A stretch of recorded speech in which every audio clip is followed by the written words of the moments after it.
परं प्रसन्नं ज्ञानस्वरूपं निजबोधरूपं योगीन्द्रमीड्यं भवरोगवैद्यं श्रीमद्गुरुं नित्यमहं नमामि। यस्याङ्घ्रिपङ्कजपरागपरप्रभावात् भूत्वा कृतिमतां श्रुतिमाचरामि तं गुरुं सततसर्वसुखं सदग्र्यं वन्दे सदा विमलबोधघनं विचित्रम् वन्दो गुरुपदकञ्जकृपासिन्धुनररूपहरि महामोहतमपुञ्जजासुवचनरविकर्णिकर मेरा मुझ में कुछ नहीं जो कुछ है सब तोर तेरा तुझको सौंपते क्या लागेगा मोर। गंगा तरंग रमणीय जटा कलापं गौरी निरंतर विभूषित वाम भागम नारायण प्रियमनंगमदापहारं वाराणसीपुरपतिं भज विश्वनाथम्।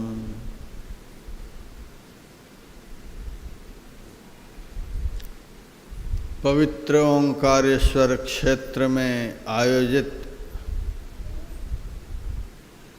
10 दिवसीय ध्यान एवं सत्संग शिविर में भाग लिए हुए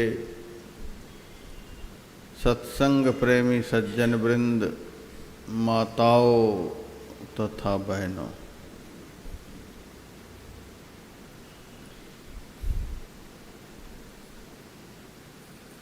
प्रतिदिन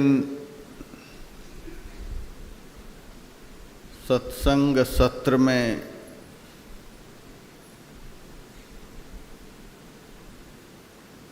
संत वाणियों के आधार पर,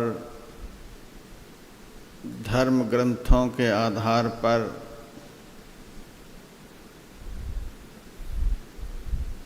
मन की सफाई की चर्चा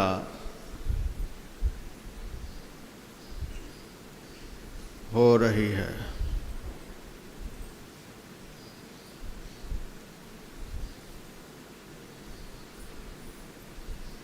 कल आप लोगों को सुनाया गया था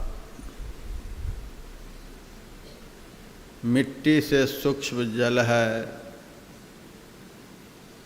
जल से सूक्ष्म अग्नि है, अग्नि से सूक्ष्म हवा है, हवा से सूक्ष्म आकाश है, आकाश से सूक्ष्म हमारा मन है, मन से सूक्ष्म हमारी बुद्धि है, बुद्धि से सूक्ष्म चित्त है और चित्त से भी ज़्यादा सूक्ष्म अनादिकाल से मलिन इंद्रियों के द्वारा किया हुआ पाप है।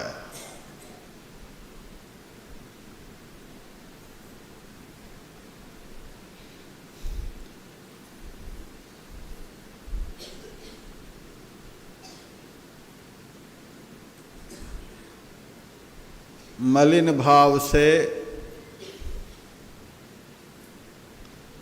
किसी रूप को देखने से पाप होता है। मलिन भाव से किसी शब्द को कानों से सुनने से पाप होता है। मलिन भाव से नासिका के द्वारा जो गंध ग्रहण किया जाता है उससे पाप होता है। मलिन भाव से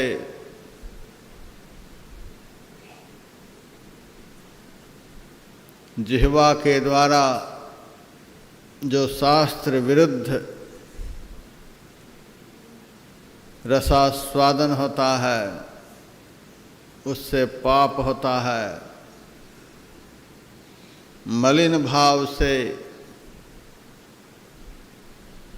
किसी भी वस्तु और व्यक्ति का जो त्वचा के द्वारा स्पर्श होता है उससे पाप होता है। ये सारे पाप चित्त से भी अधिक सूक्ष्म है।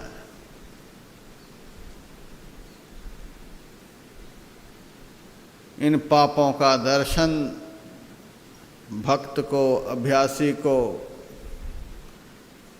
भजन काल में होता है।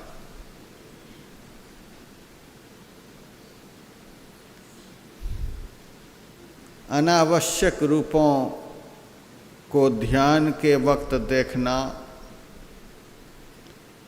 अनावश्यक गुणावन मन में होना, अनावश्यक चिंतन मन में होना, यही सब पूर्वार्जित किया हुआ पाप का प्रत्यक्ष दर्शन है, प्रत्यक्ष अनुभव है। जब अंदर की सफाई हो जाती है तो साफ हृदय वाले को अनावश्यक रूप दिखलाई नहीं देता, उसका मन अनावश्यक गुणावन नहीं करता। संत तुलसीदास जी महाराज ने विनय पत्रिका में लिखा, विमल हृदय भवन कृत शांति पर्यंक शुभ शयन विश्राम श्री राम राया, क्षमा करुणा प्रमुख तत्र परिचारिका, जत्र हरि तत्र रही भेद माया। निर्मल हृदय में, जिसके हृदय में कोई पाप नहीं रह गया, जिसके मन पर विषय रूपी काई नहीं रह गई, जिसका मन रूपी दर्पण बिल्कुल साफ है, निर्मल है, स्वच्छ है, ऐसा पवित्र अंतःकरण वाला जो भक्त होता है उसके अंदर में शांति का पलंग बिछता है, जिस पलंग पर परमात्मा रूपी राम सदैव विश्राम किया करते हैं।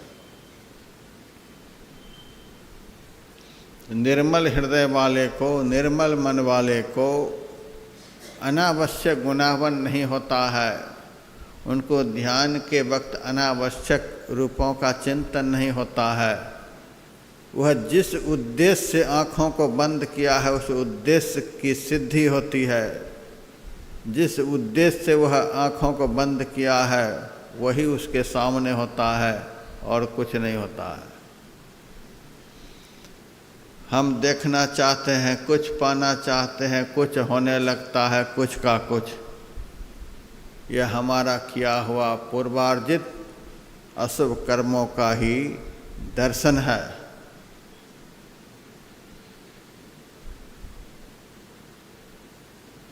यह पूर्वार्जित अनेकों प्रकार के अशुभ कर्म जो ध्यान के समय हमें विक्षेप पैदा करता है, यह चित्त से भी अधिक सूक्ष्म है।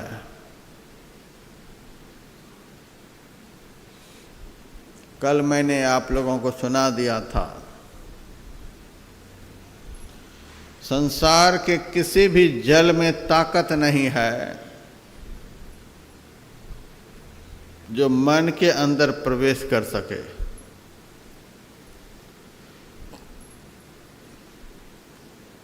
संसार में किसी भी यज्ञाग्नि में ताकत नहीं है जो चित्त के अंदर प्रविष्ट कर सके। किसी भी जल में ताकत नहीं कि वह अग्नि में प्रवेश करे, और किसी भी अग्नि में ताकत नहीं कि वह हवा में प्रवेश करे। जब अपने से पूर्व के तत्व में भी ये प्रवेश नहीं कर सकते, फिर जो आकाश से भी अधिक सूक्ष्म है उसमें ये कहाँ से प्रवेश करेंगे। जब उसमें प्रवेश कर ही नहीं पाएंगे तो उसके अंदर जो विषयों की काई जमी हुई है, जन्मार्जित संचित पाप भरा हुआ है, उसकी सफाई कैसे होगी, उसकी धुलाई कैसे होगी। कितना भी हाथ पैर मार लेंगे, इसकी सफाई हो नहीं सकती है। पलटू साहब की वाणी में, तीर्थ व्रत में फिरे बहुत चित लाई के, जल पखान को पूज मुए पछताई के, वस्तुन बूझी जाए आपने हाथ में। अरे हाँ पलटू, जो कुछ मिले से मिले संत के साथ में। बाहर में कितना भी हाथ पैर मार लेंगे, व्रत करें, उपवास करें, दान करें, तीर्थ करें, यम नियम का पालन करें, कुछ भी बाह्याचार करें, इन सब से मन और चित्त के अंदर जो जन्मार्जित पाप की काई जमी है, वह काई धुलने वाली है नहीं। साधु संत महात्मा पैसे के लालच में पड़कर समाज को कभी भ्रमित नहीं करते हैं। साधु संत महात्मा पैसे के लालच में पड़कर भ्रम उत्पन्न कर देने वाला उपदेश नहीं करते हैं। साफ साफ बोलते हैं, साफ साफ कहते हैं, क्योंकि उनके दिल में सबके कल्याण की भावना होती है, उनसे कुछ पाने की भावना नहीं होती है।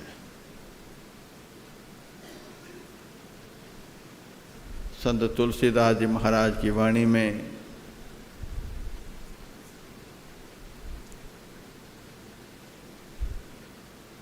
माधव मोह फांस क्यों टूटे,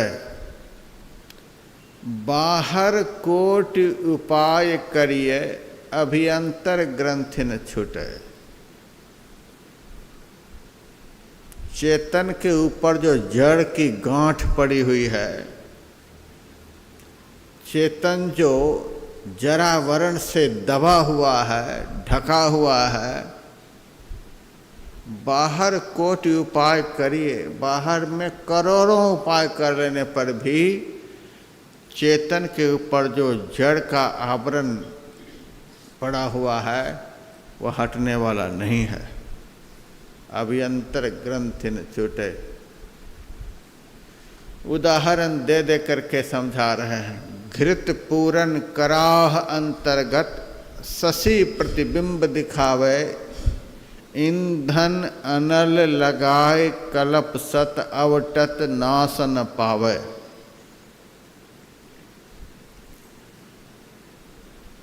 भट्ठी के ऊपर घी से भरा हुआ बहुत बड़ा कड़ाह रखा हुआ है। पूर्णिमा की रात्रि है, उस कड़ाह के अंदर जो घी है, उस घी में चंद्रमा का प्रतिबिंब पड़ रहा है। कड़ाहे में चंद्रमा दिखलाई दे रहा है। कड़ाहे के अंदर दिखाई देने वाले चंद्रमा को यदि कोई चाहे नष्ट कर, बिंब कभी नष्ट होगा? चंद्रमा कहाँ है, प्रतिबिंब कहाँ है, नाश करने की प्रक्रिया क्या है? ऐसे कहीं चंद्रमा का प्रतिबिंब नष्ट होता है? घृत पूरन कराह अंतर्गत, शशि प्रतिबिंब दिखावे, ईंधन अनल लगाई, कलप सत अवटत नाश न पावे। वह नष्ट नहीं होगा। उसी तरह से मुंह से हम झूठ बोल जाते हैं, बोलने में कुछ नहीं लगा, और वह झूठ का पाप जो आपको लगा वह कहाँ पहुंचा? मन के अंदर। मुंह झूठ बोला और वह असत्य जो पाप है वह पहुंच गया मन के अंदर। मुंह से असत्य निकला और पाप कहाँ पहुंच गया?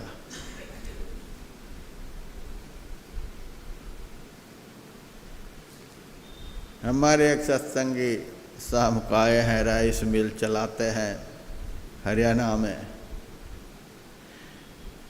हमने भी कई एक राइस मिल का उद्घाटन किया है।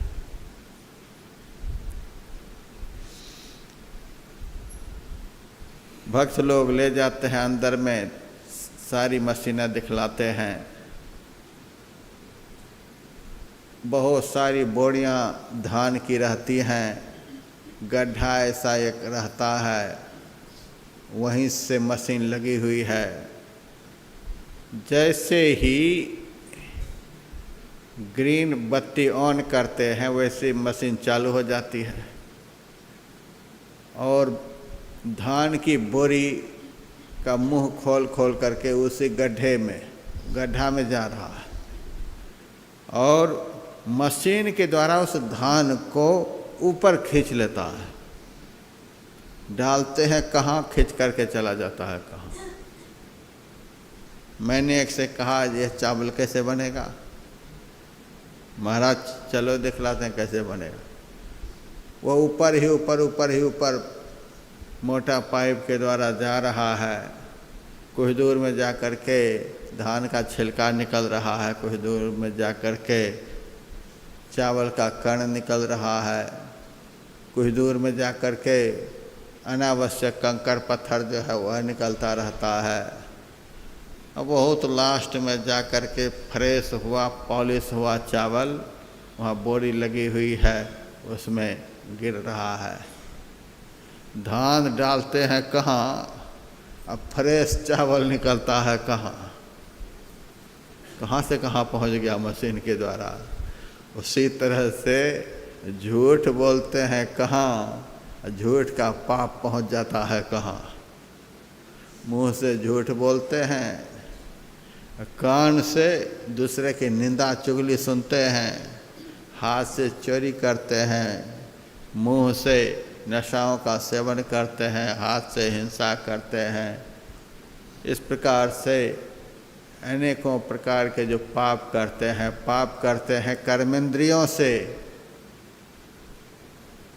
और कर्मेंद्रियों के द्वारा किया हुआ पाप ज्ञानेंद्रिय होकर के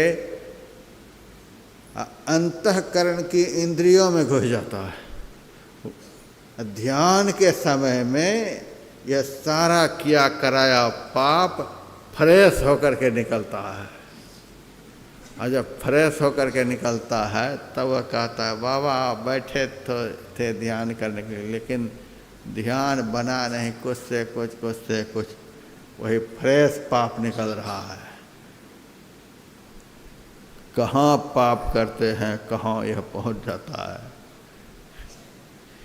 तो पाप है कहाँ, एकादशी हो रही है कहाँ, पाप है कहाँ, यज्ञ हो रहा है कहाँ, पाप है कहाँ, तीर्थ हो रहा है कहाँ, पाप है कहाँ, यात्रा हो रही है कहाँ, पाप है कहाँ, मंदिर मस्जिद हो रहा है कहाँ। तो तुलसीदास जी ने कहा ईंधन अनल लगाए कल्प सत अवटत नासन पावे। जैसे 100 कल्प तक आग जलती रहेगी, कड़ाहे में घी खौलता रहेगा, तो भी चंद्रमा का प्रतिबिंब कड़ाहे में जलने वाला नहीं, छाया कभी जलती नहीं है। चंद्रमा आसमान में और उसको जलाने की प्रक्रिया हो रही है जमीन पर। उसी तरह से पाप है मन के अंदर में और प्रयास हो रहा है कर्मेंद्रियों के द्वारा बाह्य संसार में। बिना तालमेल का जो संसाधन चल रहा है, इससे यह सब समाप्त होने वाला है नहीं। आप करके देख लीजिए। आप लोगों के आने से पहले भी हम एक बार तीर्थ में आ जाते हैं। हम पहले देख लेते हैं कि छुटकारा सब हुआ कि नहीं हुआ, तब आप लोगों को बुलाते हैं। पहले हम प्रैक्टिस करते हैं, फिर आप लोगों से प्रैक्टिस करवाते हैं। सब तीर्थ में ऐसा ही कोई पूरे भारत में बचा होगा जहां हम नहीं गए हैं। प्राय सारे ज्योतिर्लिंग में आप लोग तो एक आध बार गए होंगे, हम कई कई बार गए। फालतू बैठे हैं, घूमते रहते हैं, अनुभव करते रहते हैं कि धुला कि नहीं धुला। हम तो, आप तो नहा धो करके बड़े धूमधाम के साथ माथे में त्रिशूल छाप लेकर के निकल चलते हैं कि आ गए, दर्शन करके आ गए। हम तो अनुभव करते हैं। एक हाथ से शिवलिंग के माथे पर हाथ रखते हैं और दूसरे हाथ से अपने माथे पर हाथ रखते हैं और अनुभव करते हैं कि मेरा मन स्थिर हुआ कि नहीं हुआ, मेरा मन साफ हुआ कि नहीं हुआ, मेरा दिल साफ हुआ कि नहीं हुआ, मेरा पूर्व का किया हुआ सब संस्कार मिटा कि नहीं मिटा। एक हाथ शिवलिंग के ऊपर, दूसरा हाथ अपने माथे के ऊपर। कुछ परिवर्तन हमारे मन में इस स्पर्श से हुआ कि नहीं हुआ, हम इस तरह से अनुभव करते हैं। आप लोग हाथ से ऐसे ऐसे करके दही दूध सब लेपन करके बस दान दक्षिणा देते, जय जयकार करते, पूरे मोहल्ला में हल्ला मचा देते, आ गए दर्शन करके, आ गए दर्शन करके, आ गए दर्शन। हम ऐसे अंधी भक्ति नहीं करते। भोजन करें भूख नहीं मिटे, पानी पिए प्यास नहीं दूर हो, दवाई खाएं रोग नष्ट नहीं हो। ये क्या बात है। कबीर साहब की वाणी में, गुड़ा गुड़ी ख्याल जनी भूलो, मूल तत्व लो लाओ हो, जब लग घट में परिचय नाही, तब लग कछु नहीं पाओ हो। तीरथ व्रत ओ जप तप संयम, यह करनी मत भूलो हो, कर्म फंद में जुग जुग पड़ी हो, फिर जोनी में झूलो हो। ना कुछ नहाए ना कुछ धोए, ना कुछ घंट बजाए हो, ना कुछ नेति ना कुछ धोती, ना कुछ नाचे गाए हो। सिंगी सिलही विभूतियो बटवा, साईं स्वांग से न्यारा हो, कहे कबीर मुक्ति जो चाहो, मानो बचन हमारा हो। मानुष जन्म सुधारो साधो, धोखे काहे बिगारो हो। ऐसा समय बहुर नहीं पहियो, जन्म जुआ मत हारो हो। कि बिना तालमेल की भक्ति नहीं। हम स्नान करने के लिए भी किसी नदी में जाते हैं, नाक को भी बढ़िया से बंद करते हैं, मुंह को भी बंद करते हैं, और आप लोगों से ज़्यादा देर तक डूब लगाए बैठे रहते हैं। और उस वक्त जल के अंदर हम अनुभव करते हैं कि हमारा मन साफ हुआ कि नहीं हुआ, हमारा दिल साफ हुआ कि नहीं हुआ। तन तो धुल रहा है, लेकिन मन के अंदर जो विषय की काई है वह काई घुल रही है कि नहीं। तन धुल रहा है लेकिन काई नहीं घुल रही है। अनुभव करते हैं। आप लोगों को भी इस तरह से अनुभव करना चाहिए। किसी के कहने पर ऐसे ही कूद नहीं पड़ना चाहिए। मान लिया। एक पंडित जी गए थे कथा सुनाने के लिए, सत्यनारायण भगवान की पूजा पाठ के क्रम में दक्षिणा वगैरह भी देवताओं के लिए मांगते हैं। स्वर्ण दान होता है, क्या क्या होता है। यजमान अब वस्त्र दान होगा, ले आओ वस्त्र। पंडित जी वस्त्र तो नहीं है, वस्त्र नहीं है, नहीं है, रखो 5 रुपए मूल्य दान करा देते हैं। अब सोना दान, अब गाय दान। अरे दरवाजे पर बकरी नहीं है, आप गाय दान करा रहे हो।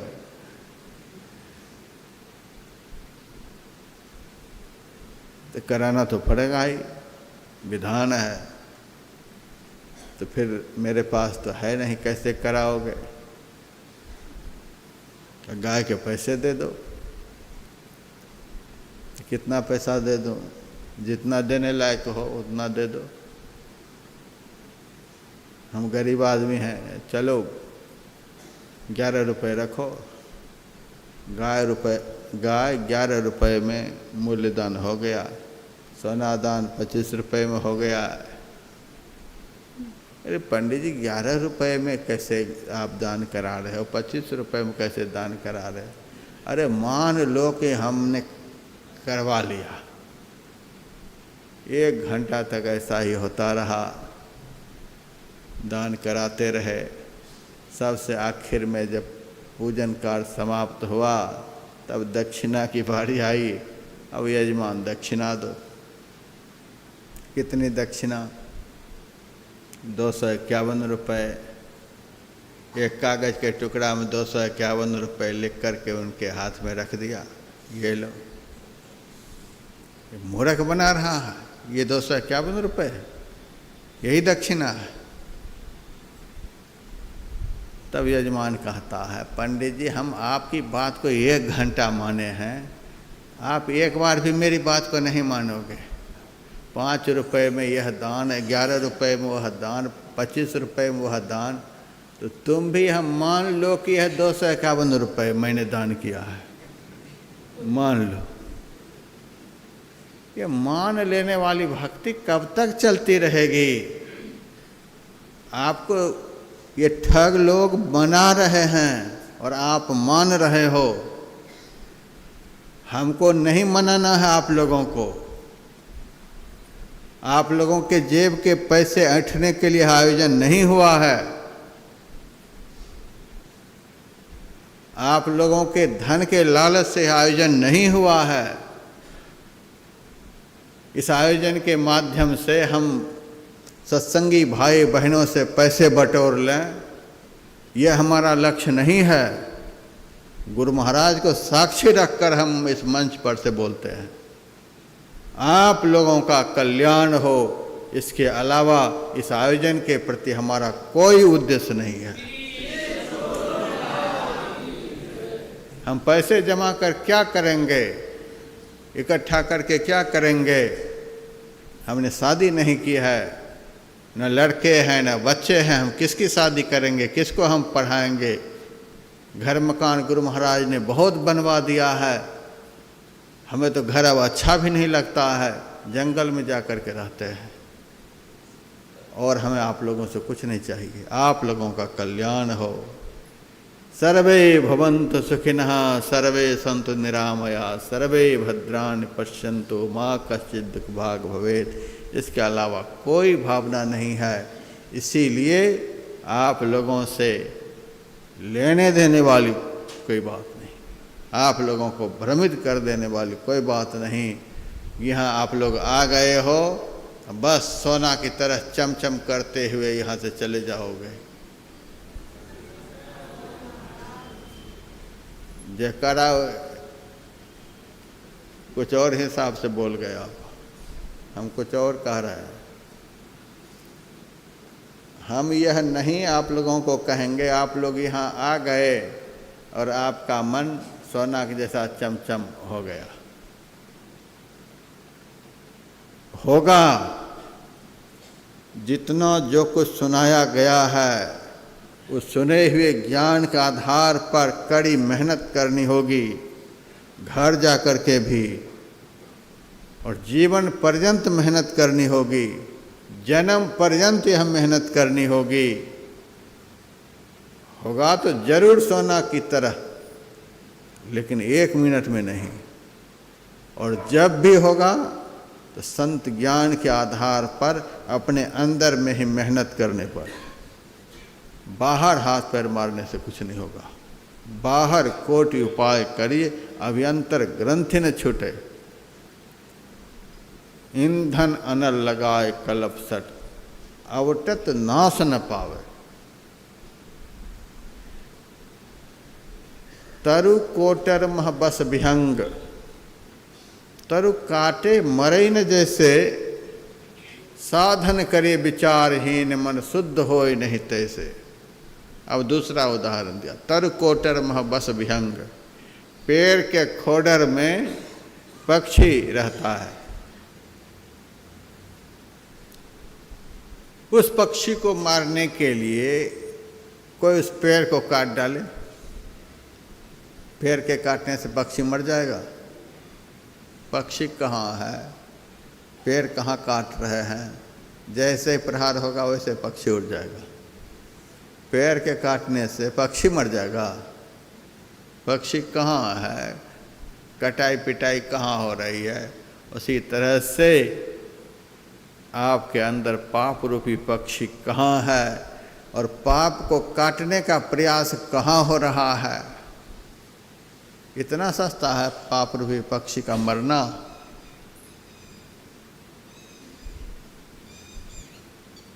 अंतर मलिन विषय मन अति तनु पावन करिय पखारे, मरई न उरग अनेक जतन बल्मीक विविध विधि मारे। अंदर की मलिनता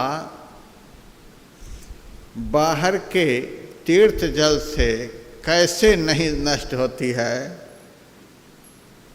तो कहते हैं बिल के अंदर में सांप है और बिल के ऊपर पत्थर डंडे का प्रहार हो रहा है।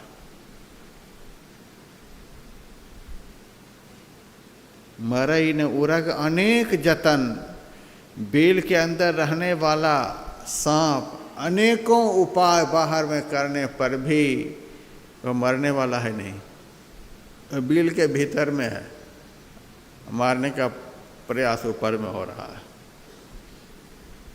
कोई उपाय से नहीं मरेगा। जहाँ वह है बिल में, वहाँ यदि कोई प्रयास हो तभी वह नष्ट हो सकता है। जब बेंगलोर में आश्रम बन रहा था, इतना चूहा वहाँ था कि हम कह नहीं सकते। 20 किलो टमाटर लेकर के आए, 20 किलो आलू, आधा रात में बन जाए, आधा सुबह के लिए रखें, सुबह होते होते सब आलू टमाटर गायब। बिल्ली के बच्चे के जैसा जैसा चूहा था, इतना था कि सुबह होते होते 10 किलो आलू टमाटर गायब। और कुछ आदिवासी लोग अपने सत्संगी सेवा में आए हुए थे, यहाँ भी एक है सेवा वाला, उनके भी हाथ को खाया था वो चूहा पकड़ने के समय। यहाँ है बैठा हुआ, 1-1 किलो का चूहा, रात भर में सब साफ, मुश्किल लगाए उसमें फंसे नहीं, कोई उपाय किया एकदम नहीं। वे आदिवासी लोग मेरे से कहा, महाराज हम निकालते हैं इस चूहा को, हम पकड़ते हैं। तो करो उपाय।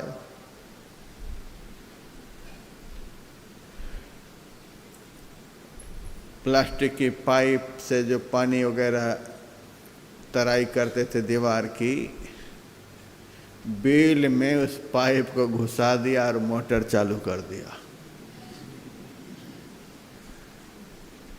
घंटा भर मोटर चलता रहा तो भी एक नहीं निकला। हम तो कहे बंद करो, पता नहीं इतनी देर चला अब तक नहीं निकला है। कहा अभी और चलेगा, निकलेगा सब। हम लोगों का यह पक्का प्रयास है, निकलेगा, अभी और चलाना है, जितनी गहराई में है उतना अधिक चलाना पड़ेगा। 2.5-3 घंटे जब मोटर चला तब वो सिकुड़ता हुआ एक एक करके निकलना शुरू हुआ। जैसे निकले उनको इतना अभ्यास पकड़ने का, तुरंत हाथ से पकड़ लेता था 1-1 किलो का चूहा। अब पकड़ के मैंने कहा मारना किसी को नहीं, बोरी में भर ले। फिर दूसरा निकले, उसको पकड़ के भर ले। 2 बोरी चूहा निकला, 2 बोरी भर लिया, बोरी का मुंह बंद कर दिया। मैंने कहा यहाँ छोड़ोगे तो बहुत दूर तक चूहा को दिखता है अपना घर, को दूर ले जाना। दोनों तरफ साइकिल पर लटका करके वहाँ से 1.5-2 किलोमीटर की दूरी पर मदनाकनहल्ली बाजार है, रात में जाकर के उस बोरी को बाजार में खोल दिया। अब किसी दुकान में घुसे, सारे दुकान वाले ये भूखा चूहा से परेशान हो गया।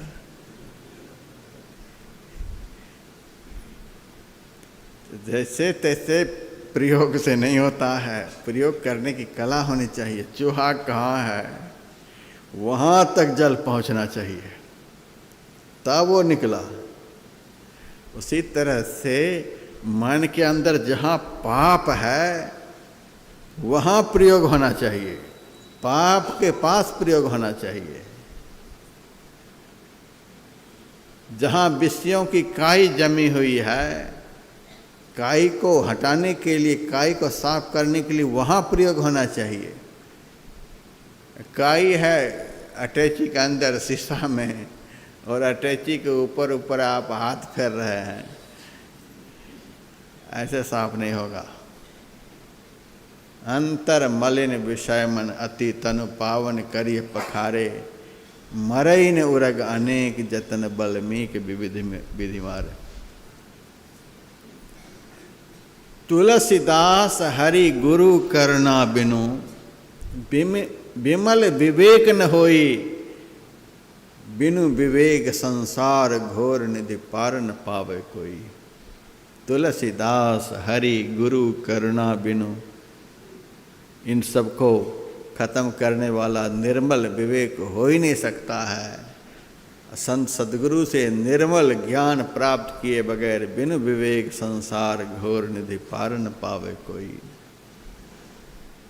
जहाँ ये सब है वहाँ प्रयोग होना चाहिए। जहाँ हमारा शत्रु है वहाँ शत्रु पर वार होना चाहिए। शत्रु कहीं है, वार कहीं हो रहा है, पाप कहाँ है, धुलाई कहीं हो रही है।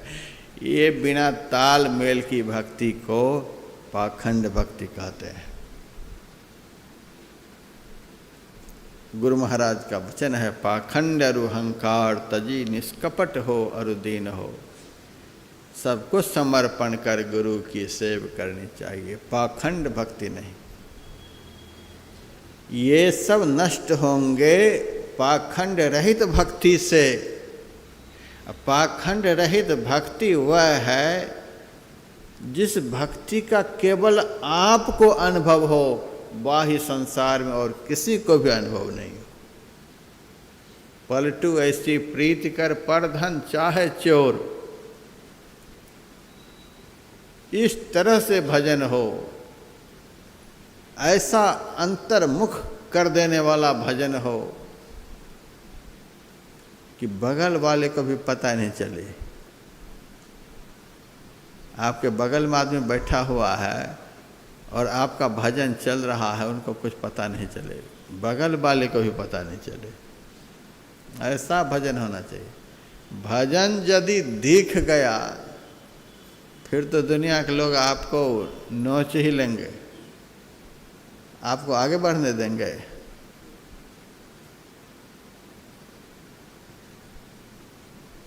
आप जा रहे हैं 10 दिन में ध्यान साधना करके, अब देखिएगा घर परिवार के लोग छोटे छोटे बच्चे को भेजेंगे प्रणाम करने के लिए, सबको भेजेंगे। 2 आशीर्वाद, 10 दिन तक बहुत भजन करके आए हो, 2 आशीर्वाद, बहुत भजन करके आए हो। इतने में ही अब भीतर में कितना भजन संग्रह हुआ है यह तो खुद जानेंगे, भगवान जाने। लेकिन समाज को विश्वास हो जाता है 10 दिन में बहुत कुछ करके आया है, अब यदि इनका हाथ माथे पर पड़ेगा तो कुछ तो भूत उतरेगा ही। इसीलिए आशीर्वाद के लिए चारों तरफ से लोग भेजेंगे। हम तो मंच पर से कह भी देते हैं कि मेरे आशीर्वाद से एक मच्छर का भी भला होने वाला नहीं, मेरे आशीर्वाद से एक मच्छर का भी बुरा होने वाला नहीं है, साफ साफ कह देते हैं। इसीलिए जो कुछ भी मांगना हो, जो कुछ भी मन में इच्छा हो करवाने की, तो सब कुछ गुरु महाराज के चरणों में ही जा कर के कहें, करवाएं, यहीं से सब कुछ संभव है। मेरे पास तो ऐसे ही माथा खपाने के लिए आते हैं, कुछ नहीं होता है मेरे से, साफ साफ हम कह देते हैं, यहाँ से कुछ नहीं। तो भी लोगों को मन में बहुत है, दिन भर बेटा बीमार हो गया, बेटी बीमार हो गई, लड़के एग्ज़ाम दे कर के आए अब तक नहीं हुआ, आज भी कई एक गए, वो उनकी कंपनी छूट गई है तो उसका आशीर्वाद लेकर के जाते ही वहाँ तुरंत फिर शुरू हो जाए।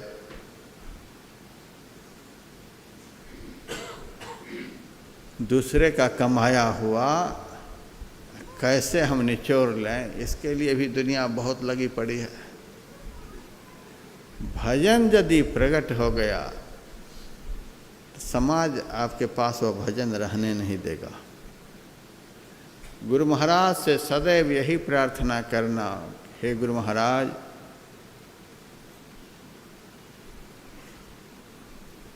भजन हमसे बने, उस भजन को हम ही देखें। आप तो देखते ही हैं, इसके अलावे हमारे घर के भी कोई आदमी देख ना सके। हमारा किया हुआ भजन का संग्रह समाज के किसी भी व्यक्ति को पता नहीं चले। पलटू ऐसी प्रीतिकर परधन चाहे चोर, चोर जब चोरी करके आता है तो किसी को दिखाता है, कैसे लाता है, कहाँ जा कर के रखता है, पता ही नहीं चलने देता है। चोर का धन चोर को ही पता रहता है। उसी तरह से भजन करने वाले का भजन का संग्रह केवल उसी को पता होता है और उसी को होना चाहिए। इस तरह का भजन होना चाहिए, तब वह भजन सुरक्षित रहेगा। नहीं तो संसार के लोग आपके भजन को रहने नहीं देंगे। गुरु महाराज का आदेश है पाखंड का त्याग, दिखावा प्रदर्शन बिल्कुल नहीं होना चाहिए। बिहार में एक माई है, पहले मेरे पास आती रहती थी जहाँ तहाँ शिविर में, आजकल नज़र नहीं आती है। और इतना नाटक वो जानती है कि हम कह नहीं सकते। भोजन करने के लिए बैठती थी आयोजन में, 2-4 उनके जैसे बगल में, और चावल दाल हाथ में उठा करके इस तरह से डाले, मुंह में नहीं जा कर के वो कान में चला जाए, नाक में हाथ घुसने लग जाए। अब अगल बगल के लोगों को लगे आहा, इनको तो देह की कोई सुधि बुद्धि नहीं है, जाना चाहिए मुंह में जा रहा है, कान में जा रहा है, नाक में, इनको कुछ भी होश नहीं है, इतने ध्यान में मस्त हैं। अब चले तो ऐसे आधी आँख खुली रहे, आधी आँख बंद रहे, जहीं तहीं लड़खड़ा करके गड्ढा में गिर जाए, हाथ टूट गया कई एक बार, पैर टूट गया, प्लास्टर लगा हुआ है। इस तरह से दिखा दिखा करके सैकड़ों लोगों को जोड़ लिया, और जुड़ने वाले जुड़ते चले जाते हैं। धर्म ग्रंथ में लिखा हुआ है, गुरुपित मात स्वामी सिख पाले, परई कुमग पग परई न खाले। माता पिता गुरु स्वामी के आदेश का जो अक्षरशः पालन करता है, उस पालन करने वाले का पैर यदि कभी गड्ढे की तरफ भी पड़ने वाला होता है, वह गिरते गिरते भी बच जाता है, उसका पैर कभी गड्ढे में जा नहीं सकता है। और वह गड्ढे में गिर जाए, कांटे में उलझ जाए, हाथ कई एक बार टूट गया, पैर कई एक बार टूट गया, तो भी सिद्ध बन करके बैठी हुई है। आज के लोग ऐसे लोगों से बहुत जल्दी प्रभावित होते हैं। कुंभ के मेले में आना सब कोई, और देखना सड़क के किनारे कोई कांटे पर लेटा हुआ मिलेगा, कोई कई एक सुई चुभा करके शरीर में रखता है, कोई गड्ढा में अपने शरीर को दबा करके रखता है, कोई 5 जगह आग जला करके उसके बीच में बैठा हुआ रहता है, कोई गले भर पानी में खड़ा नजर आता है, कोई एक पैर पर खड़ा है, कोई हाथ को ऊपर करके खड़ा है। ऐसा ऐसा नाटक कुंभ में हम लोग तो बिल्कुल फीके पड़ जाते हैं। घास देने वाला कोई नहीं आता, और वहाँ देखो मारते फूल बिलपत्र सेब संतरे, हम लोग भूखे प्यासे हालत खराब, वहाँ सेब संतरा नहीं सुहाता है। इतना ये पाखंड भक्ति, समाज को धोखा दे करके, समाज को मूर्ख बना करके थोड़ी देर के लिए धन तो ऐंठ लोगे, लेकिन वह धन शाश्वत नहीं है। वह ठगी का धन एक दिन तुलसीदास जी महाराज के ज्ञान के अनुकूल उघरे अंत न होई निवाहु, काल नेम जिमी रावण राहु। काल नेमी बहुत बड़ा महात्मा का भेष बनाया था हनुमान जी का रास्ता रोकने के लिए, और हनुमान जी उनका आश्रम देख करके बड़े प्रभावित हुए। इतना सुंदर जंगल में आश्रम बना हुआ है, इनके आशीर्वाद से तो हम तुरंत संजीवनी बूटी ले आएंगे। चले गए आश्रम में, हनुमान जी को आया हुआ देख करके कालनेमी जो महात्मा के भेष में था वो समझ गया, बड़ा खुश हुआ कि मुर्गा फंस गया, अब तो जा ही नहीं पाएगा संजीवनी तक, इसी के लिए तो हम बैठे हैं, मुर्गा फंस गया। बैठ गए हनुमान जी उनके पास। हनुमान जी को ज्ञान का उपदेश सुनाने लगे, रामायण की कथा। ये उनको पता था कि राम का भक्त है, इसीलिए सुनेगा तो राम कथा ही, भागवत तो सुनेगा नहीं, तो राम कथा सुनाने लगे। कथा शुरू किए लंका कांड से, बाल कांड नहीं सुनाया, अयोध्या नहीं, अरण्य नहीं, किष्किंधा सुंदर नहीं, उत्तर नहीं, लंका कांड से कथा शुरू किया।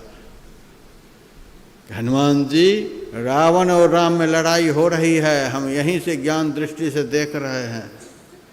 हनुमान जी ज्ञानी नाम अग्रगण्यम, वो समझ गए कि लंका कांड से कथा शुरू हुई है, ये लंका का ही कोई गुप्तचर लगता है।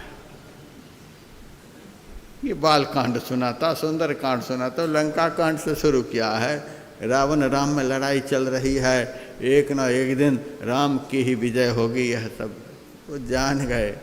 हनुमान जी ने कहा बहुत कथा सुन लिए, हमें बड़ी प्यास लग गई है कथा सुन सुन करके, कहीं पानी है तो दीजिए। तो कमंडलू बढ़ा दिया, पी लो, उसमें जहर था। हनुमान जी ने कहा इतना पानी से हमारी प्यास नहीं बुझेगी। सोचा कि अब क्या करें। हाँ, बगल में ही सरोवर है, वहाँ जा कर के पी लो। उस सरोवर में एक मकड़ी थी पैर पकड़ने वाली, कहा वहाँ जा कर के मरेगा। वहाँ गए, मकड़ी ने पैर पकड़ ली। तो हनुमान जी के पैर को कौन पकड़ सकता, जिन्होंने भगवान के चरण को पकड़ लिया उनका पैर कौन पकड़ सकता है। मकड़ी को पकड़कर उठा करके पटक दिया। मकड़ी साफ बस मकड़ी बन गई थी, वो आसमान में चली गई। और वहाँ से कहती है मुनि न हो यह निश्चर घोड़ा। ये हनुमान जी है, महात्मा नहीं है, घोर राक्षस है। हनुमान जी आए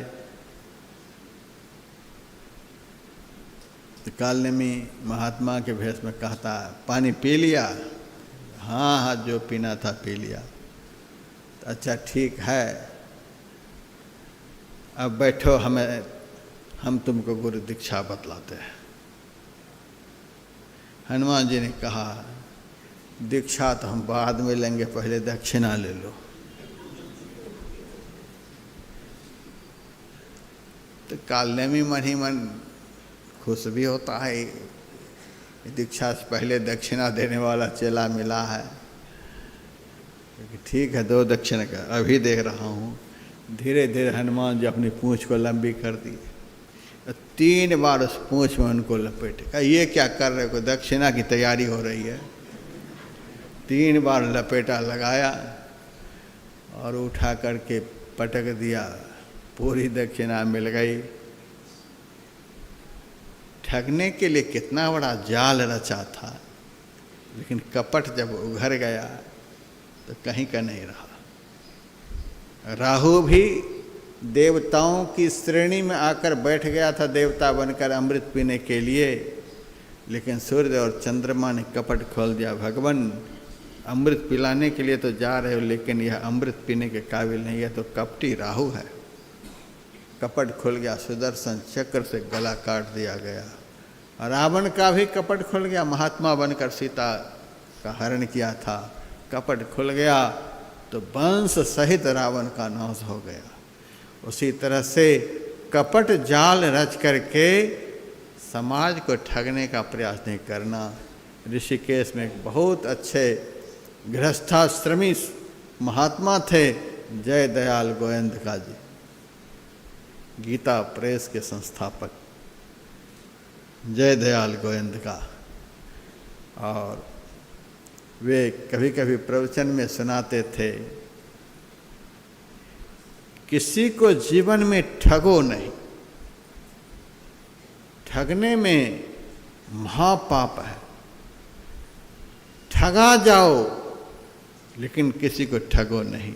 ठगाने में कोई पाप नहीं, थोड़ी देर के लिए दुख होगा कि हमसे इतना ठग लिया, ठगो नहीं, ठगा जाओ। तो समाज को मूर्ख बनाने के लिए, समाज को प्रभावित करने के लिए जो भक्ति का प्रदर्शन होता है, उस प्रदर्शन वाली भक्ति से अंदर का मल धुलेगा नहीं और बढ़ जाएगा। इसीलिए गुरु महाराज से प्रार्थना करना है, हमारी भक्ति को हम कितना कर पा रहे हैं आप ही जाने, और उस भक्ति का अनुभव हमको हो और किसी का अनुभव नहीं। ऐसी भक्ति होनी चाहिए। और यहाँ पर आपको सब देख रहे हैं, सब कहाँ देख रहे हैं? सब तो आंख बंद करके बैठे रहते हैं, सब अपने अंदर में देख रहे हैं। यहाँ इतनी बड़ी सभा में जो सार्वजनिक उपासना हो रही है, इससे कोई नुकसान नहीं है। एक साथ 10 सत्संगी बैठ करके ध्यान करें, एक साथ 100 सत्संगी बैठ करके ध्यान करें, एक साथ 2 सत्संगी बैठ करके ध्यान करें। ये ध्यान करने वाले की संख्या जितनी भी बढ़ेगी, एक दूसरे को देखेंगे भी, तो वहाँ पर भक्ति में कोई नुकसान नहीं है। एक साथ हजारों की संख्या में, लाखों की संख्या में बैठ करके ध्यान होगा, लाखों की संख्या में सत्संग होगा, यहाँ पर कोई नुकसान नहीं है। भजन में नुकसान वहाँ है जहाँ ध्यान कोई नहीं करता और आप बीच में बैठ गए। यहाँ तो कोई करने वाला है नहीं, हमको केवल देखेगा, खूब बढ़िया से बैठा हुआ है। भक्ति जैसे ही प्रकट होगी, भक्ति प्रदर्शन का रूप ले लेगी और आपकी भक्ति नष्ट हो जाएगी। दिखाने के ख्याल से, दूसरे को दिखाने के ख्याल से कभी भी भक्ति का प्रदर्शन नहीं करना है। माधव मोह फांस क्यों टूटे, बाहर कोटि उपाय करे, अभ्यंतर ग्रंथि न छूटे। किसी भी उपाय से मन के अंदर का मल धुलने वाला है नहीं। अब मैं उपाय बता रहा हूँ, संतवाणी के आधार पर बताऊंगा।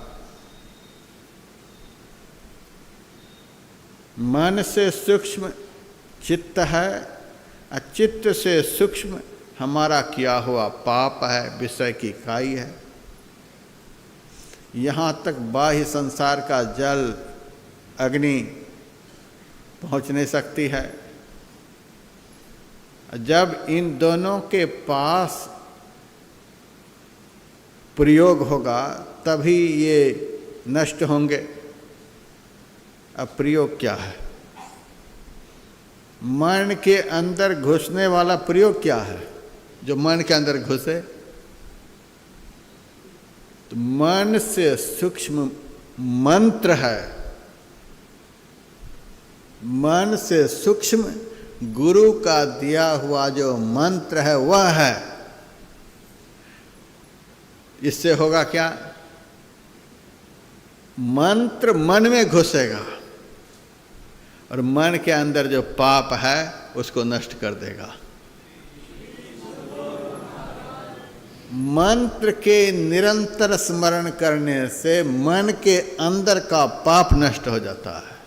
मन के अंदर के पाप को नष्ट करने वाला यदि कोई प्रयोग है और सिद्ध प्रयोग है तो मंत्र का जप है।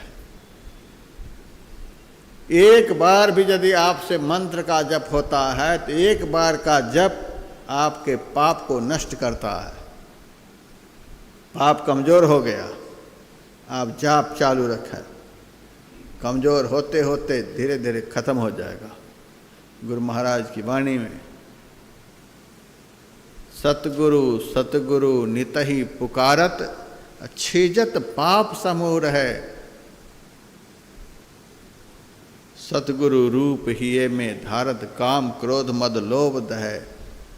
निरंतर गुरु के बताए हुए मंत्र का स्मरण करते रहने से छीजत पाप समूह है। पाप का समूह जो हमारे सामने अंधकार बनकर है वह क्षीण होने लगता है। वह काई क्या है? पाप क्या है? अंदर का अंधकार। लोग कहते हैं यह बहुत बड़ा पापी आदमी है। तो पाप कोई पत्थर है, लोहा है, कोई धातु है, कोई तत्व है? कई एक बार मैंने सत्संग में सुनाया है, पाप का पहला रूप अंधकार है। आंख बंद करने पर अंदर में जो अंधकार दिखलाई देता है वही पाप का पहला रूप है। जाप करने से सामने का अंधकार धीरे धीरे क्षीण होने लग जाएगा। आप आंख बंद करके अंदर में ठीक सामने अंधकार को देखते रहिए। इधर उधर ख्याल रख कर के जाप करेंगे तब जल्दी अंधकार नष्ट नहीं होगा। होगा लेकिन देर से होगा।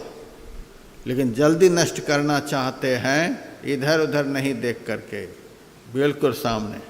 घट बिच अजब तमाशा है साधो, घट बिच अजब तमाशा।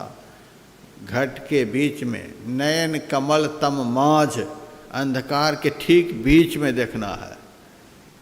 आँख बंद करके रखें, ख्याल न ऊपर अपनी तरफ से ले जाएं, न नीचे की तरफ जाने दें, न बाईं तरफ न दाईं तरफ। ठीक सामने ख्याल रहे और मंत्र का जप चले। आप इस तरह से अभ्यास करिए, धीरे धीरे पाप क्षीण होता जाएगा। और जहाँ आप घोर अंधकार देख रहे थे वहीं धीरे धीरे खत्म होते होते जिस मंत्र को आप जप रहे थे उस मंत्र से संबंधित देवता निकलने लग जाएंगे, प्रकट होने लग जाएंगे, अपने आप प्रकट होंगे।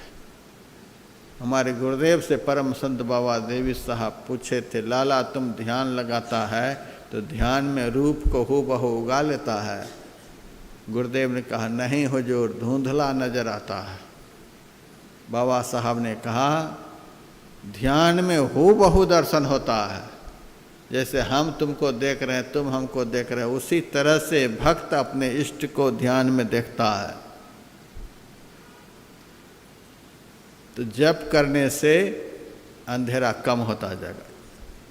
बहुत जन्म का किया हुआ पाप अंधकार के रूप में है, इसीलिए बहुत जप करना पड़ेगा, दिन रात एक कर देना होगा, तब वह नष्ट होगा। जितना बड़ा पत्थर होता है उतना अधिक चोट मारना पड़ता है, जितना कपड़ा गंदा होता है उस गंदगी को निकालने में उतना अधिक समय लगता है।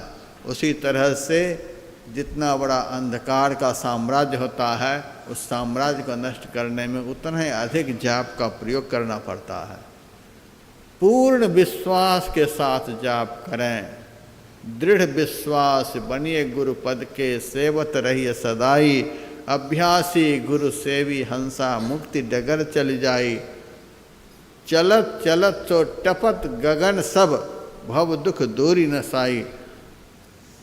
नष्ट होगा दृढ़ विश्वास बने गुरु पद के, यह दृढ़ विश्वास रहे। मंत्र जाप मम दृढ़ विश्वास, एक बार भी हमसे मंत्र का जप हुआ है तो हमारे अंदर का पाप क्षीण हुआ है। दृढ़ विश्वास रखें, कम होता जाएगा, कम होता जाएगा, बिल्कुल खत्म हो जाएगा। पाप का पहला रूप अंधकार है। पाप का दूसरा रूप मन की चंचलता है। मन हमारा चंचल हुआ कैसे? इसी पाप के कारण। जो जितना पाप करेगा उसका मन उतना ही अधिक चंचल होगा। पाप मन को चंचल करता है और उस चंचलता का अनुभव साधन काल में होता है। पापी को क्या अनुभव होगा? पुण्य करने वाले को अनुभव होता है अपने किए हुए पाप का। महाराज मन स्थिर नहीं रहता, मन स्थिर नहीं रहता। हमारा किया हुआ पाप ही हमारे मन को अंधेरे में झकझोरते रहता है, स्थिर नहीं होने देता, स्थिर नहीं होने देता है। पाप जब बिल्कुल नष्ट हो जाएगा तो मन हिलेगा नहीं भजन से। हम लोग तो प्रतिदिन प्रार्थना में गाते हैं, दृष्टि टिकै श्रुति धुन रमय, अस कर गुरु दाया, भजन में मन ऐसो रमय, जस रमसो माया। जैसे माया में हमारा मन स्वाभाविक रूप से रमन करते रहता है, हे गुरु महाराज हमारे मन को अब ऐसा बना दीजिए कि माया में रमन नहीं करने के लिए जाए। जिस तरह से माया में रमन करता उसी तरह से स्वाभाविक रूप से भजन में रमन करे, खूब रमन करे, भजन की तरफ दौड़े। जिस दिन अपना मन करेगा ध्यान पर बैठने का, ध्यान पर बैठने के लिए मन में उतावलापन रहेगा, बैठूं बैठो जा करके, बैठो जा करके, बैठो जा करके, कहना नहीं पड़े, घंटे की प्रतीक्षा नहीं। एक साधक को मैंने देखा गाड़ी लेकर के ऐसे देख रहा है, अभी वार्निंग बजी है, वार्निंग घंटी बजी है, 15 मिनट पहले यदि चला जाएगा तो हमारा निहाल कर देगा। अभी 15 मिनट है, अभी 10 मिनट है, अभी 5 मिनट है।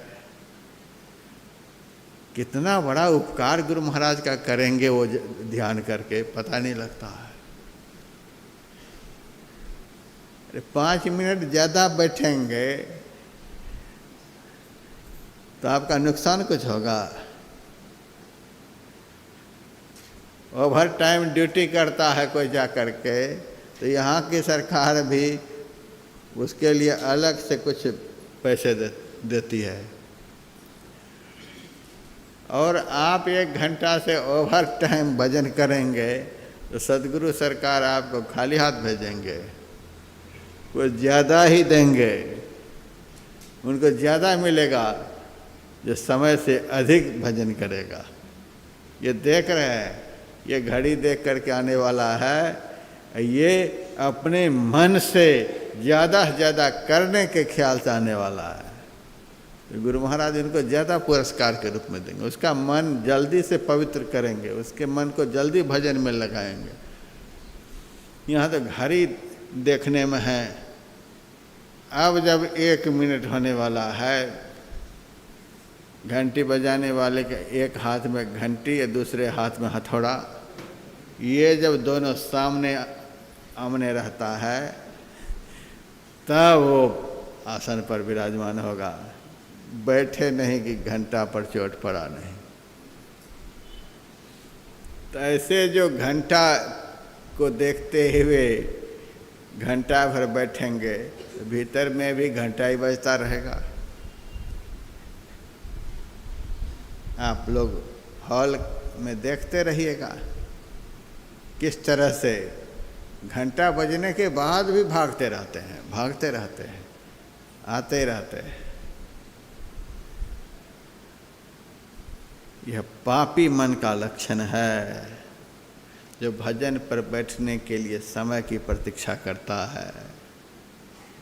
पापी मन का यह स्वभाव है जो भजन के लिए समय की प्रतीक्षा करे,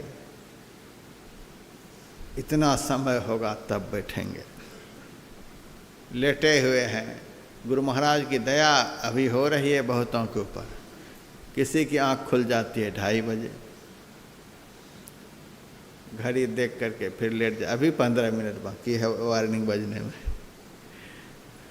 वार्निंग बजने के बाद भी अभी तो 15 मिनट पहले वार्निंग घंटी बजी है, अभी थोड़ा सा और 10 मिनट देख लेते हैं। यह तमाशा चल रहा है। किसी की आँख खुल जाती है 2 बजे, यहाँ 2 बजे कौन जगाए आपको? घर में 4 बजे आँख नहीं खुलती है, यहाँ 2 बजे आँख खुल रही है। कौन आँख खोल रहे हैं? जिनकी शरण में यह आयोजन हो रहा है वो आँख खोल रहे हैं। गुरु महाराज के एक प्रवचन में मैंने पढ़ा है, रात में जब जब आँख खुले, नींद टूटे, तब तब उठ करके बैठ जाओ। खूब नींद सताने लग जाए फिर लेट जाओ। जब जब रात में नींद खुले तब तब उठो। रात में गुरु की कृपा से ही आँख खुलती है। जैसे आँख खुले वैसे हाथ पैर धो करके बैठ जाओ। खूब नींद सताने लग जाए, नहीं बैठा जा रहा है तो गुरु महाराज अब बैठा नहीं जा रहा है, गुरु महाराज को प्रणाम करके लेट जाओ। फिर 15 मिनट में आँख खुलेगी, फिर बैठो। फिर बैठा नहीं जाए, गुरु महाराज अब नहीं बैठा जा रहा है, लेट जा। फिर 15 मिनट में जगा ले। रात भर आपसे कराते ही रहेंगे। यदि इस प्रक्रिया से आप भजन करेंगे तो रात भर गुरु महाराज आपसे भजन कराएंगे। अभी 15 मिनट बचा हुआ है, लेटे हुए हैं, फिर कहाँ ये मन हाथ लगने वाला है।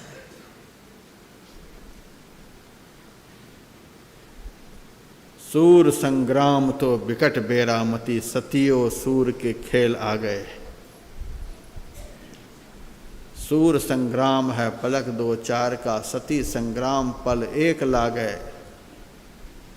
साध संग्राम तो विकट बेरामती, सतियो सूर के खेल आ गए। सूर संग्राम है पलक 2-4 का, सती संग्राम पल 1 ला गए। साध संग्राम है रैन दिन जूझना। ये दिन रात का संघर्ष है, दिन रात की लड़ाई है। अभी देख रहे हैं रूस और कौन देश है? यूक्रेन। कब से लड़ाई चल रही है। ये बाहर की दौलत हमारा ये हड़प न ले, इसके लिए संघर्ष चल रहा है। एक कमज़ोर देश है, एक बलवान देश है। बलवान कमज़ोर को दबाना चाहता है, छीन लेना चाहता है, लेकिन वह कमज़ोर देश भी डटा पड़ा है। डटा पड़ा है तो उनको भी साथ देने वाला कोई देश हो गया है। उसी तरह से आपका बलवान मन आपके भजन रूपी धन को छीन लेने के लिए आपके साथ दिन रात संघर्ष कर रहा है। अभी आप कमज़ोर हैं, आप भी डटे रहें। आप भी यदि दिन रात डटे रहेंगे तो आपको भी साथ देने वाले हैं। सतगुरु नायक के संग मिल चल, लूट सके नहीं धारी। सदगुरु आपके साथ हैं। दैवी संपदा के 26 गुण आपके साथ में हैं, आप अकेले नहीं हैं। आप भी डटे रहे। साध संग्राम है रैन दिन जूझना, जन्म पर्यंत का काम भाई। कहे कबीर टुक बाग ढेली करे, उलट मन गगन सो जमी आई। ये मन का लगाम थोड़ा सा भी हल्का करेंगे, जैसे ही मन का लगाम हल्का करेंगे, आसमान में जो सूरत चढ़ी हुई है उस सूरत को वह पाताल में लेकर के चला जाएगा। यह मन ऐसा है। करी कमान घींचे दिन राती, तेहि नहीं काल करे उत्पाती। 2400 घंटे लगाम को कस करके रखे, लगाम को भी ढीला न होने पावे। कबीर साहब की वाणी में 8 पहर सन्मुख लड़े, सोई बांधे बाना हो। जीत चला भव सागर, सोई सूरा मर्दाना हो। 8 पहर सन्मुख लड़े, बिल्कुल सामने मन निग्रह के समर क्षेत्र में सन्मुख फिर डटना होगा। मन से लड़ाई लड़ने के लिए जो संग्राम क्षेत्र है वह कहीं बाहर में नहीं है, बिल्कुल दोनों आँखों के मध्य में है। आँख बंद रहे, ठीक सामने सिमटी निगाह से देखना है, वही संग्राम भूमि है। वहाँ देखते रहे। बाबा देवी साहब गुरु महाराज से कहते थे, लाला कुछ देखो चाहे नहीं देखो, देखते जाओ, कभी न कभी अवश्य देखने में आएगा। जहाँ दिखता है वहाँ देखते ही रहे। लखत लखत लखी परे, कटे जम फंद है। देखते रहे, वहाँ पर देखना कभी बंद नहीं हो। आँख बंद रहे और देखते रहे, वही संग्राम भूमि है। पलटू साहब की वाणी में, इधर से उधर तो जाएगा किधर को, जिधर तो जाए मैं तहाँ धावों। कोस हजार तो जाए छन पलक में, ज्ञान की कुटी में तहाँ छावों। विवेक जंजीर को गले में बांध के, जहाँ तू जाए मैं खींच लावों। दास पलटू कहे मारी हों ठौर पे, जहाँ पकड़ मैदान पावों। साधक अपने मन रूपी शत्रु से कहता है, तू कहाँ जाएगा भाग करके, इधर से उधर तो जाएगा किधर, कहाँ जाएगा मेरे सामने से भाग करके। जिधर तो जाए मैं तहाँ धावूं, तो जहाँ जाएगा तुम्हारे पीछे ही मैं लगा रहूँगा। आजकल एक दूसरे की गाड़ी को पीछे करने में सब लगे हुए हैं, एक दूसरे को पीछे करने में सब लगे हुए हैं।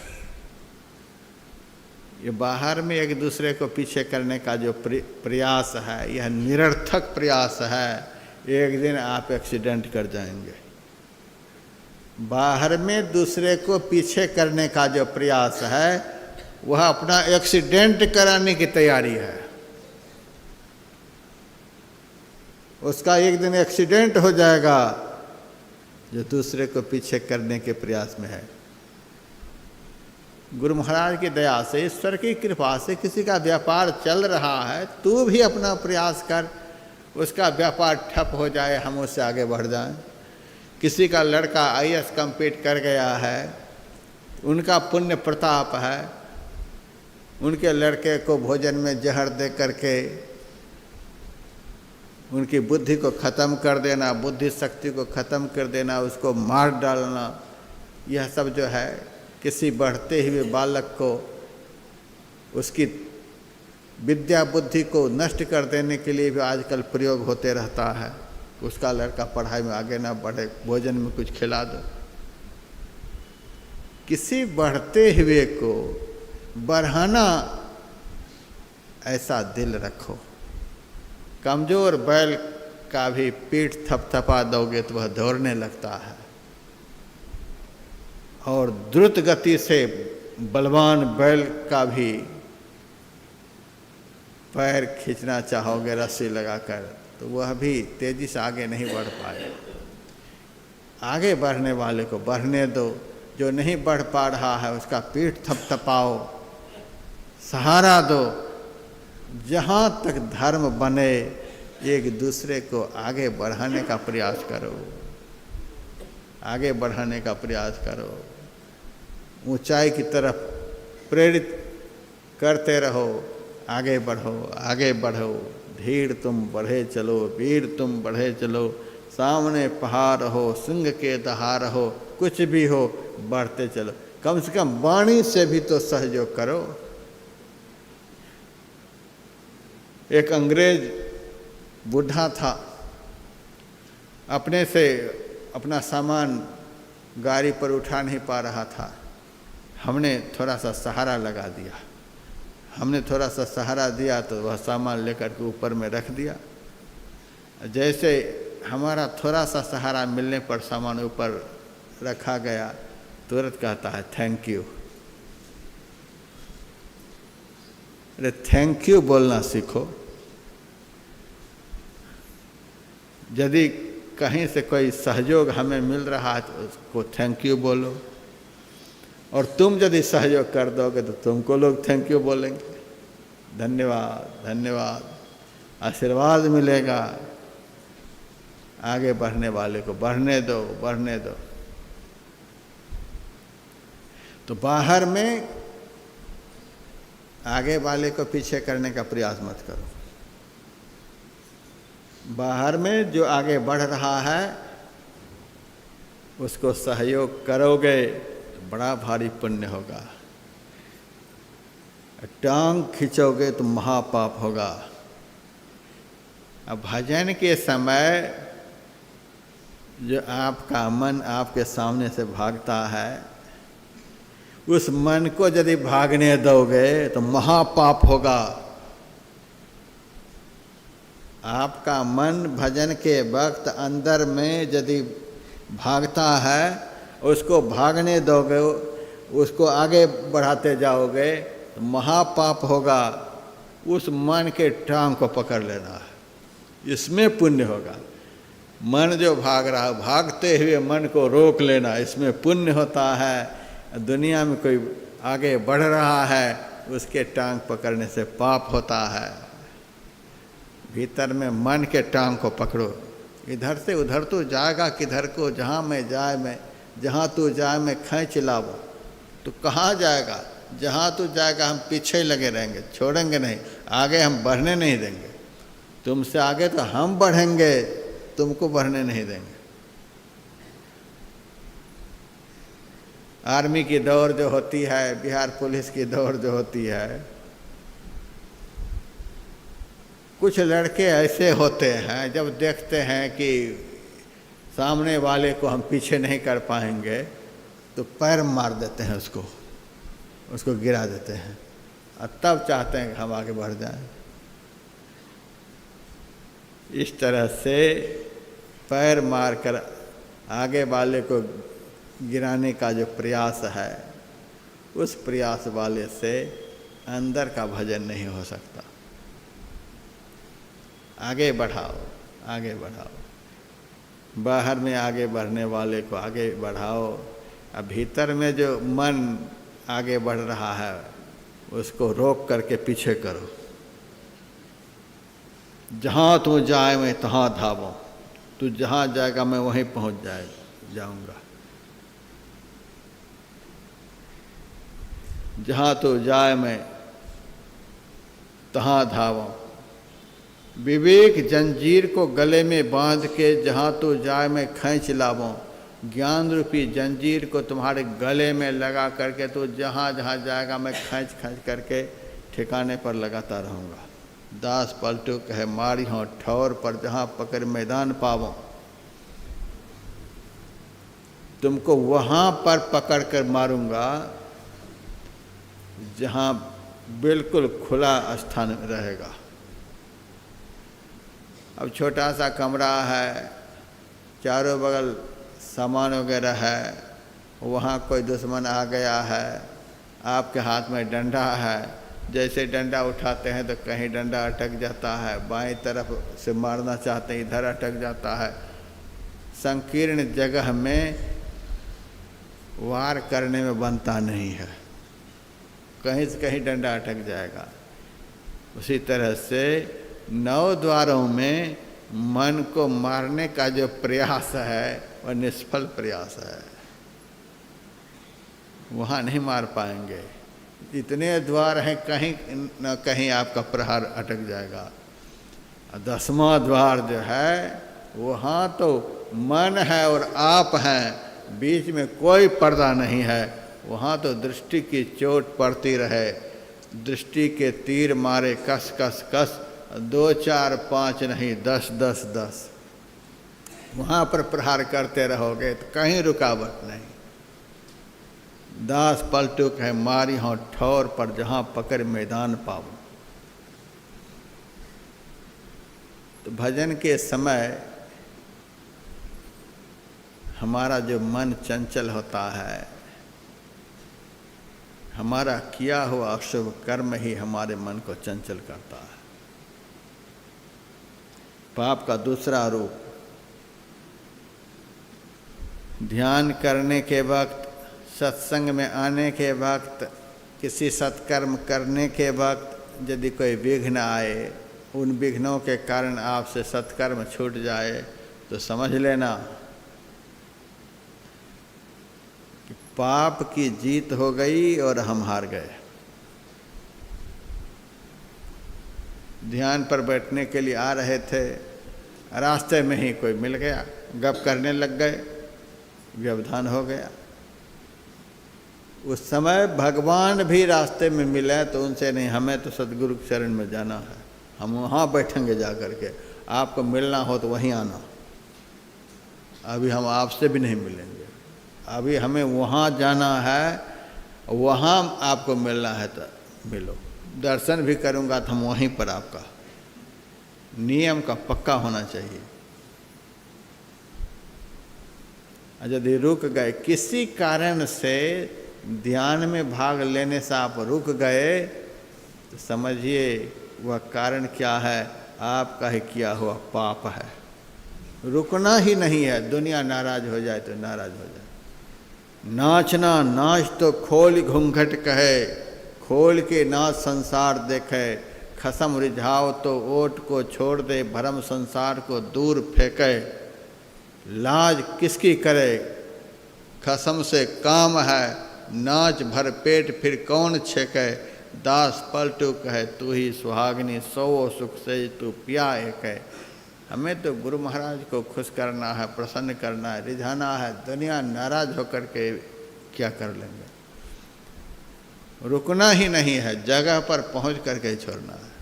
सत्संग के लिए चलें तो जगह पर पहुंच करके ही छोड़ा।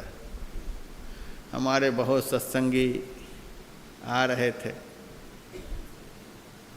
टिकट बनाई रह गया, नहीं आ पाए, कुछ रास्ते में रह गए, कुछ घर में ही रह गए, कोई उलझन में पड़ गए, बाबा नहीं पहुंच पाए। हम ऐसे आदमी से बात ही नहीं करते हैं जिनको पाप ने पछाड़ दिया। और बहुत लोग बिना आवेदन के भी पहुंच गए। बड़ी कड़ाई थी इस बार आवेदन पर, तो भी बहुत लोग आ गए। जब आ गए तो दया आ गई, जब इतनी दूर से ओंकारेश्वर आ गए हैं और अभी के प्रवचन सुन करके इलाहाबाद में ऐसे ही नहीं, अब आगे आवेदन देना पड़ेगा। अभी का अलग विषय है, इलाहाबाद का अलग विषय रहेगा। तो जब आ गए 10-20, आने दो, जिनको आना था वो आ नहीं पाए, जिनको स्वीकृति नहीं मिली वो यहाँ पहुँच गए। इनका पुण्य यहाँ ले आया और गुरु महाराज ने इनको बुला लिया। गुरु महाराज के बुलाए हुए को अब हम कैसे वापस कर सकते हैं। इस तरह से लोग आ गए, रुकते रुकते रुकते आ गए और आते आते बहुत मुर गए।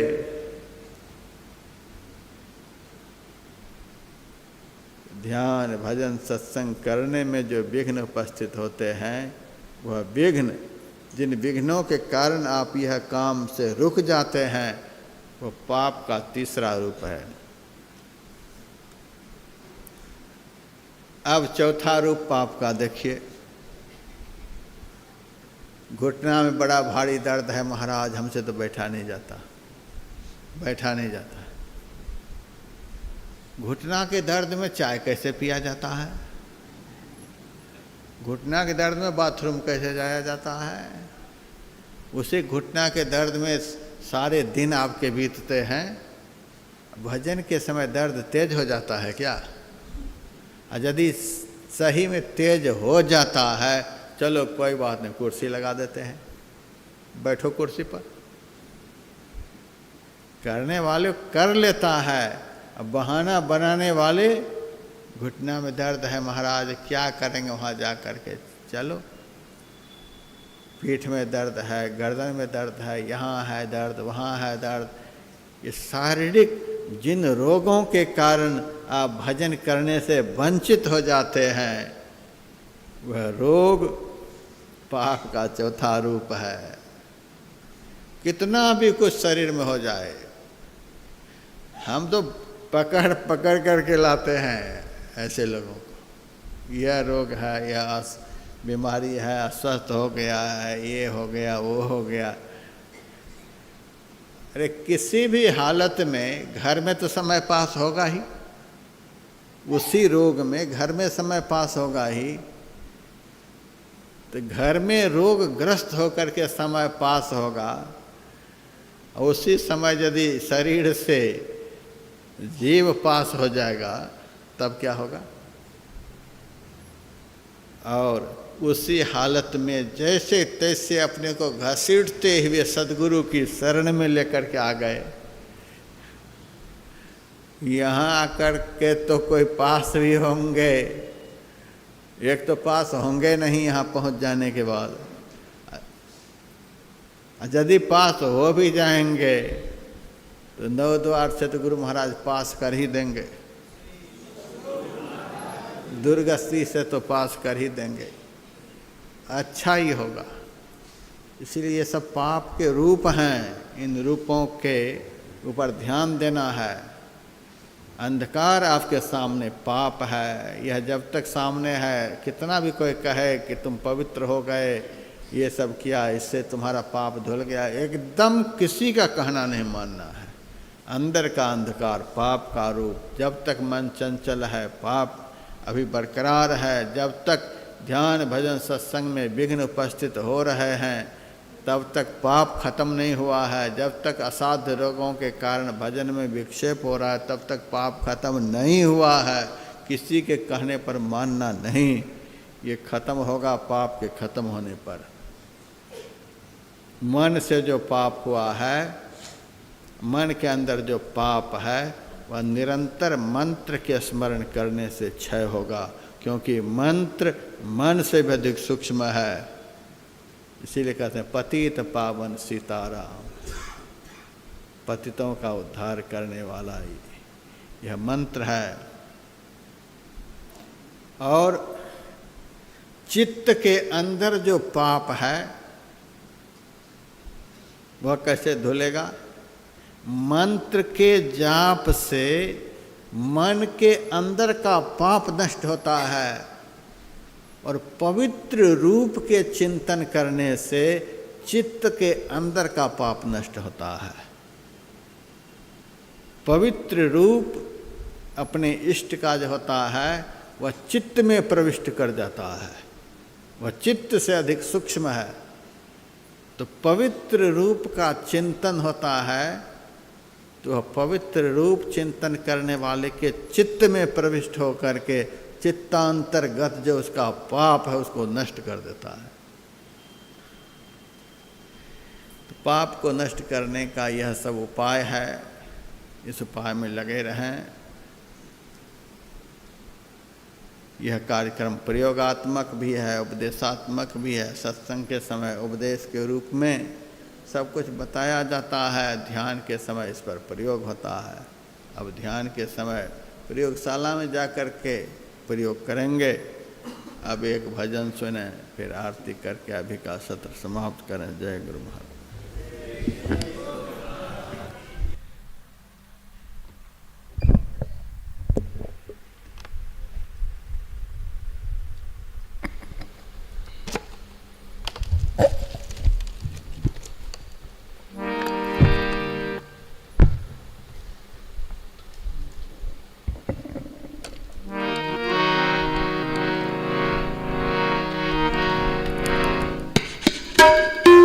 बोलिए प्रेम से श्री महाराज की जय।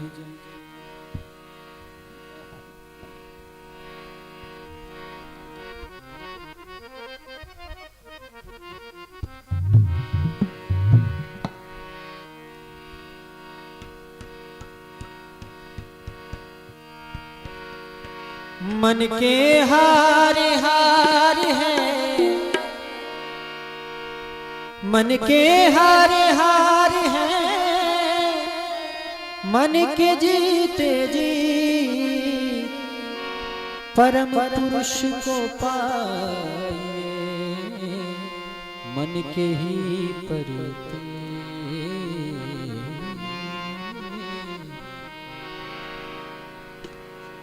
ज्ञान गंगा नहा लो प्यारे मना, मैल मन का छुड़ा लो प्यारे मना, ज्ञान गंगा नहा लो प्यारे मना, मैल मन का छुड़ा लो प्यारे मना, ज्ञान गंगा नहा लो प्यारे मना, मैल मन का छुड़ा लो प्यारे मना, ज्ञान गंगा नहा लो प्यारे मना।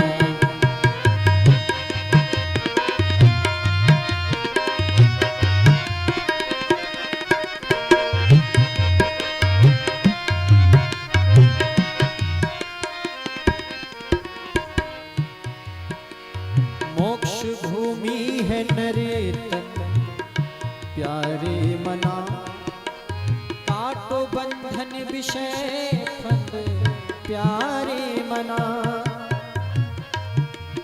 मोक्ष भूमि है नरेतन प्यारे मना, काटो बंधन विषय फंद प्यारे मना, काटो बंधन विषय फंद प्यारे मना, ज्ञान गंगा नहा लो प्यारे मना, मैल मन का छुड़ा लो प्यारे मना।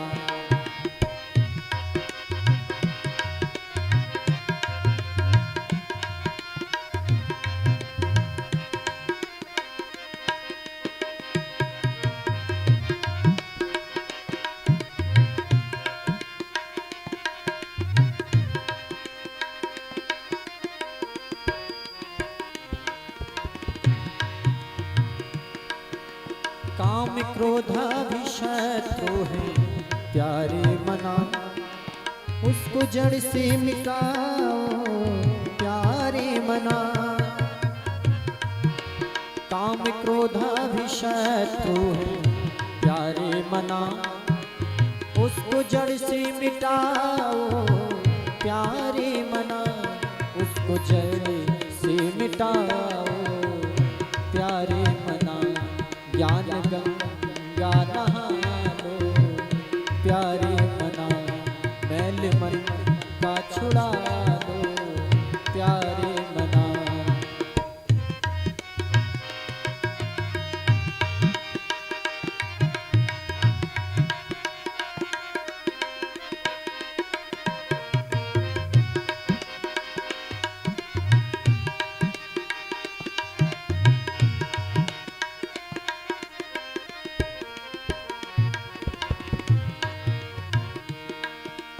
हो अपना पराया बांधव बंधु से, कभी नहीं बैर करते प्यारे मना, हो अपना अपना पराया बांधव बंधु से, कभी नहीं बैर कर प्रेम प्यारे मना, कभी नहीं बैर कर प्रेम प्यारे मना, कभी नहीं बैर कर प्रेम प्यारे मना, कभी नहीं बैर कर प्रेम प्यारे मना। ज्ञान गंगा नहा लो प्यारे मना, मैल मन का छुड़ा लो प्यारे मना।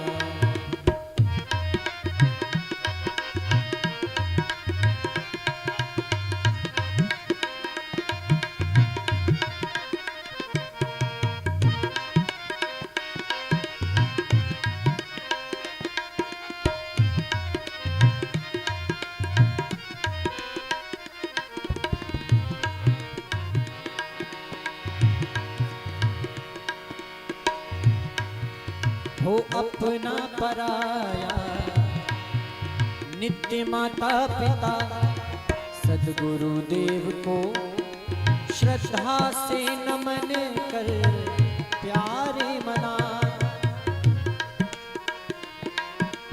नित्य माता पिता सद्गुरु देव को, श्रद्धा से नमन कर प्यारे मना, श्रद्धा से नमन कर प्यारे मना। ज्ञान गंगा नहा लो प्यारे मना, मैल मन का छुड़ा लो प्यारे मना।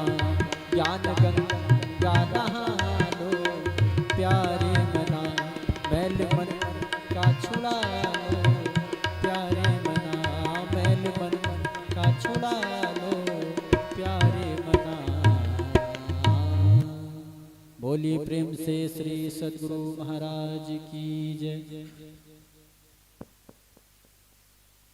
आरती संग सतगुरु के की जय, अंतर ज्योत होत लख लीजय। पांच तत्व तन आग जराई, दीपक चास प्रकाश करीजय। गगन थाल रवि शशि फल फूला, मूल कपूर कलश धर दीजय। अक्षत नभ तारे मुक्ताल, पोहप माल हिय हार गुही जय। श्वेत पान मिष्टान मिठाई, चंदन धूप दीप सब चीजय। झलक झांझ मन मीन मजीरा, मधुर मधुर धुनि मृदंग सुनीजय। सर्व सुगंध उरि चली आकाशा, मधुकर कमल केली धुनि धीजय।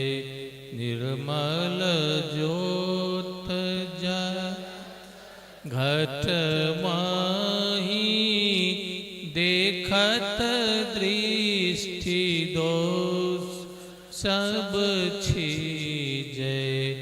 अधर धार अमृत बही आवे, सतमत द्वार अमर सभी जय। पी पी होय सुरत मतवाली, चढ़ चढ़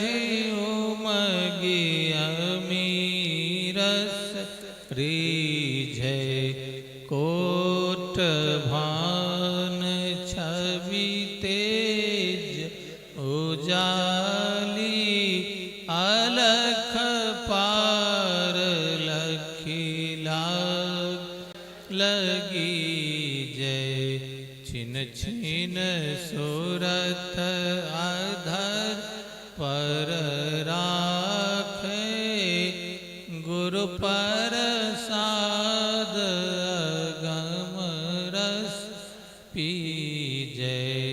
दमकत करक करक गुरु धाम उलटिया लल तुलसी तन तीजय। आरती तन मंदिर में की जय। दृष्टि युगल कर सन्मुख दीजय। चमके बिंदु सूक्ष्म अति उज्ज्वल ब्रह्म ज्योति अनुपम लख लीजय। जगमग जगमग रूप ब्रह्मांडा निरखी निरखी ज्योति तज दीजय। शब्द सुरत अभ्यास सरलतर करी करी सार सबद गही लीजय। ऐसी जुगति कायागढ़ त्यागी भव भ्रम वेद सकल मर छीजय। भव खंडन आरतीय निर्मल करी में ही अमृत रस पीजय। आरती तन मंदिर में की जय। दृष्टि युगल कर सन्मुख दीजय। बोलिए प्रेम से श्री सद्गुरु महाराज की जय। सब संतन की जय। सत्संग महात्म्य की जय। वैदिक धर्म की जय।